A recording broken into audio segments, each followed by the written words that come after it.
బీపీని చెక్ చేసుకోవడం ఇప్పుడు చిటికెలో పని. డిజిటల్ బీపీ మిషన్లు అందుబాటులోకి వచ్చాక బీపీని చెక్ చేసుకోవటం ఇప్పుడు బాగా తేలికైపోయింది. అయితే మనలో చాలా మంది బీపీని ఎప్పుడు పడితే అప్పుడు ఎలా పడితే అలా చెక్ చేసుకుంటూ ఉంటారు. ఇలాంటప్పుడు బీపీ రీడింగుల్లో తప్పులు దొరికే అవకాశాలు ఎక్కువగా ఉంటాయి. నిజానికి ఒకే రోజులో ఉదయం ఉండే బీపీకి రాత్రిపూట ఉండే బీపీకి చాలా తేడా ఉంటుంది.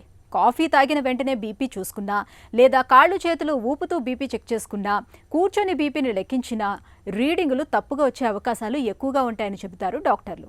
బీపీని లెక్కించడంలో ఎలాంటి జాగ్రత్తలు తీసుకోవాలో ఇప్పుడు తెలుసుకుందాం. బీపీ ఎన్ని రోజులకు ఒకసారి చెక్ చేసుకోవాలి, చెక్ చేసుకుంటే రోజులో ఏ టైంలో చెక్ చేసుకోవాలి అనేది ప్రశ్న. సో ఇది చాలామంది దీంట్లో కన్ఫ్యూషన్కి గురవుతుంటారండి. నెంబర్ 1, బ్లడ్ ప్రెషరు మనం 120 పైది, కిందది 180 కన్నా తక్కువ ఉండాలి. ఈ 120 నుంచి 130 పైనది, కిందది 80 నుంచి 85 మధ్యలో ఉంటే ఎలివేటెడ్ బ్లడ్ ప్రెషర్ అంటాం. ఈ పైది 130 దాటితే we consider as stage 1 hypertension. అలాగా 140 దాటితే స్టేజ్ 2 హైపర్ టెన్షన్ అనే అనడం జరుగుతుంది.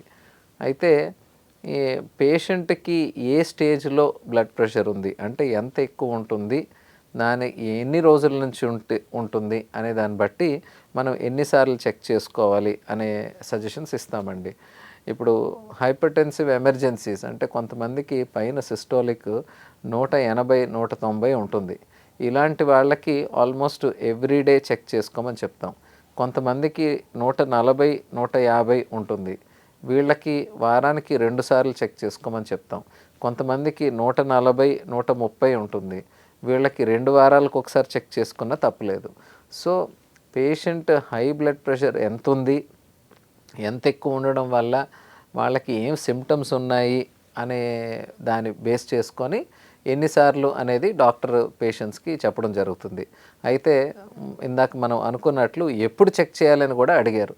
ఎప్పుడు అంటే ద బెస్ట్ వే ఈజ్ మనం నలుగురితో మాట్లాడుతూ ఫ్రీగా ఉన్న టైంలో, అది మన బేస్ లైన్ బ్లడ్ ప్రెషర్ అంటారండి. That is best time. లేదా మనం పడుకొని ప్రొద్దున్నే లేచినప్పుడు, లేదా రాత్రి పడుకునే ముందు. సో ఏ టైంలో చెక్ చేసినా ఆ టైము మనం పక్కన డాక్యుమెంట్ చేసినట్లయితే డాక్టర్తో డిస్కస్ చేసుకున్నప్పుడు డాక్టర్ ఆ టైంని ఉద్దేశించి పేషెంట్ బ్లడ్ ప్రెషర్ని అంచనా తీసుకోవడం దట్ ఈస్ బెటర్.